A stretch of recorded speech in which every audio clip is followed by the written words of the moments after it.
एक संत एक घोड़े पर सवार होकर एक गांव के बाहर से गुजर रहा था।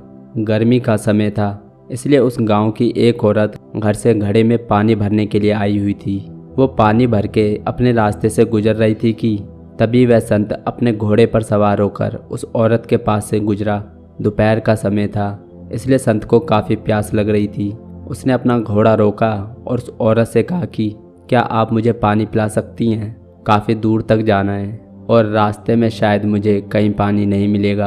अगर आप मुझे पानी पिला सकती तो आपकी काफ़ी कृपा होती। यह सुनकर वह औरत अपना घड़ा अपने सर से उतार देती है और उस संत को पानी पिलाने लगती है। पानी पीने के बाद संत जब अपने रास्ते पर आगे बढ़ने लगा तो उसे ख्याल आया कि क्यों ना मैं भी इस औरत की कुछ मदद कर देता हूँ। यही सोचकर उसने उस औरत से पूछा कि मैं इसी गाँव की तरफ जा रहा हूँ, अगर आपको भी उसी गाँव में जाना है तो आप मेरे घोड़े पर सवार हो सकती हैं। काफ़ी गर्मी है, आपको पसीना भी आ रहा है, आपने मुझे पानी पिलाया है, मेरी प्यास बुझाई है और इसके बदले में मैं भी आपकी कुछ सहायता कर सकता हूँ। आप मेरे घोड़े पर सवार हो जाइए, मैं आपको गांव तक छोड़ दूंगा। यह सुनकर वह औरत भी सोचती है कि गांव काफ़ी दूर है, क्यों ना घोड़े पर सवार होकर गांव तक चला जाए। और यही सोचकर वह उस सन्यासी के साथ उस घोड़े पर सवार हो जाती है। अब समझने की बात यह थी कि वह सन्यासी ब्रह्मचारी था।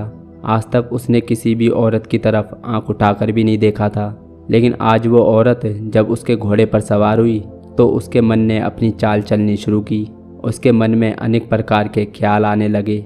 वह उस औरत के पीछे बैठा था और घोड़ा धीमी धीमी रफ्तार से गांव की तरफ बढ़ रहा था। जैसे जैसे घोड़ा आगे बढ़ता था वैसे वैसे धक्का लगने की वजह से वह उस औरत के और करीब खिसक जाता था। इसकी वजह से उस औरत की खुशबू महसूस हो रही थी और उसे महसूस हो रहा था कि उसके कितने करीब पहुंच चुका है। और यहीं पर उस सन्यासी के मन में उस औरत के प्रति काम वासना के विचार आने लगे। वह तो अपनी प्यास बुझाने के लिए रुका था, पानी भी पी लिया था। उसे क्या पता था उसका मन इस प्रकार की चाल चलने लगेगा। लेकिन मन तो बड़ा विचित्र होता है, हम कभी नहीं जान पाते कि हमारे मन में किस समय किस प्रकार के विचार उठ जाएं। अच्छी खासी ब्रह्मचर्या की ज़िंदगी गुजारने के बाद आज जब अचानक उसके मन में ऐसे ख्याल आए तो उसे पता भी नहीं चला कि उसे छुटकारा कैसे पाया जाए। रास्ते में ही उसने अपने घोड़े को रोक दिया और उस घोड़े से उतरकर उसने उस औरत से कहा कि हमें कुछ देर आराम कर लेना चाहिए, घोड़ा भी काफ़ी थक गया है। काफ़ी लंबे समय से मैं इस घोड़े पर चला आ रहा हूँ, यह घोड़ा भी थोड़ा आराम कर लेगा और तब तक धूप भी थोड़ी छट जाएगी।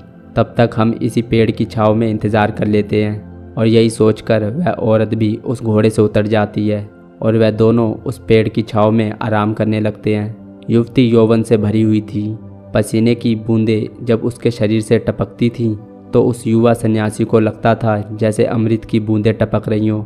चाहकर भी वो अपने मन को काबू में नहीं कर पा रहा था। मन की चाल बड़ी विचित्र होती है। वह खुद ही नहीं समझ पा रहा था कि उसका मन उसे किस ओर खींच कर ले जा रहा है और उससे ऐसा अपराध होने वाला था जो उसके पूरे उम्र के ब्रह्मचर्या को एक पल में बर्बाद कर देगा।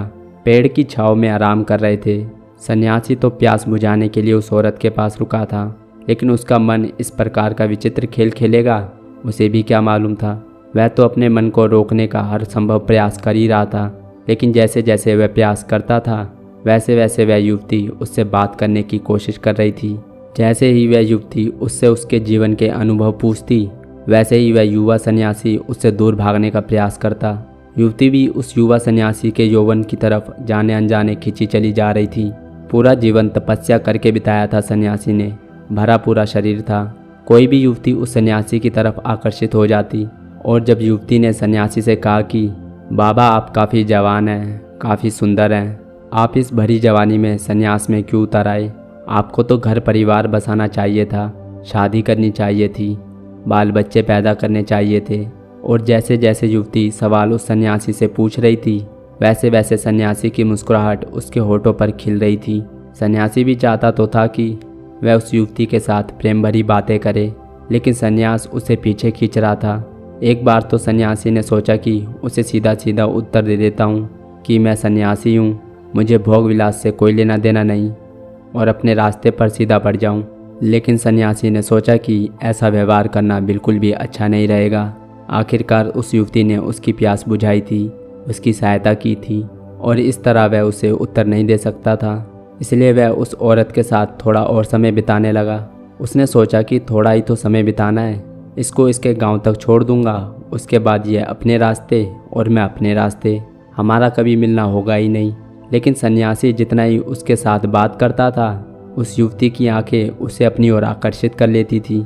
वो ना चाहते हुए भी उसकी आंखों में देख रहा था। वो बार बार अपनी नज़रों को इधर उधर घुमा रहा था। कभी अपने घोड़े की तरफ देखता, कभी गर्मी की तरफ, कभी धूप की तरफ देखता, लेकिन फिर भी उसकी नज़र घूमकर उसकी आंखों में अटक जाती थी और उसकी आंखों में देखने से उसे बड़ी शांति महसूस होती थी। बार बार अपने मन को वहाँ से हटाने का प्रयास कर रहा था, लेकिन प्रयास सारे के सारे विफल हो रहे थे। आखिरकार जब प्याला पूरी तरह पानी का भर गया, जब उसका मन उसके काबू से बाहर हो गया, तो सन्यासी ने बिना किसी परिणाम की चिंता किए उस युवती को अपनी बाहों में भर लिया। ऐसी घटना घटित होते ही अचानक वह युवती गुस्से में भर आई। अब तक तो वह भी अपने आप को आकर्षित महसूस कर रही थी, लेकिन जब उसने उसे अपनी बाहों में बांध लिया, तब उसे अपनी इज्जत और अपनी लोक लज्जा की परवाह होने लगी। और बदकिस्मती से उसी गांव के कुछ युवा उसी रास्ते से गुजर रहे थे, और जब उन्होंने उस युवती को सन्यासी की बाहों में देखा, तो लोक लज्जा के भय से उस युवती ने वहीं पर चिल्लाना शुरू कर दिया। ज़ोर ज़ोर से चिल्लाने लगी कि यह सन्यासी मुझ पर गलत नज़र डाल रहा है, यह मेरे साथ गलत व्यवहार कर रहा है। मैंने इसकी प्यास बुझाई, इसे पानी पिलाया और इसने मुझे इसका यह सिला दिया। युवती को पलटते देर न लगी और साथ ही साथ सन्यासी भी होश में आ गया। अब उसे समझ में आ गया कि उससे कितनी बड़ी भूल हो गई है। अचानक जैसे वो निंद्रा से जाग गया हो, वह बार बार उस युवती से क्षमा याचना कर रहा था, लेकिन वह युवती उससे दूर हटी जा रही थी। और जब उस गांव के नौजवानों ने उस सन्यासी को देखा, तो उन्होंने उस सन्यासी को पकड़कर वहीं पर पीटना शुरू कर दिया। पीटते पीटते वह उसे गांव तक ले आए और गांव वालों को इस घटना की खबर दी। गांव वाले भी गुस्से से भर आए। क्यों ना करे, बड़ी इज्जत करते थे उस सन्यासी की, भगवान तुल्य समझते थे, उसे देव की तरह उसकी पूजा करते थे। और उसी सन्यासी ने उनकी युवती के साथ ऐसा कर्म कर दिया था जिसकी कोई भी माफ़ी नहीं थी। कोई आम आदमी होता तो शायद यह समाज उसको माफ़ करने के बारे में एक बार सोच सकता था, लेकिन यह आदमी एक सन्यासी था, पूरे समाज में देव की तरह पूजा जाता था, और उसी ने ऐसा घिनौना काम कर दिया। यह समाज उसको कदापि माफ़ करने के लिए तैयार नहीं था। पूरा गांव उस सन्यासी पर टूट पड़ा। कोई उसे गालियाँ देता, कोई चप्पल से मारता।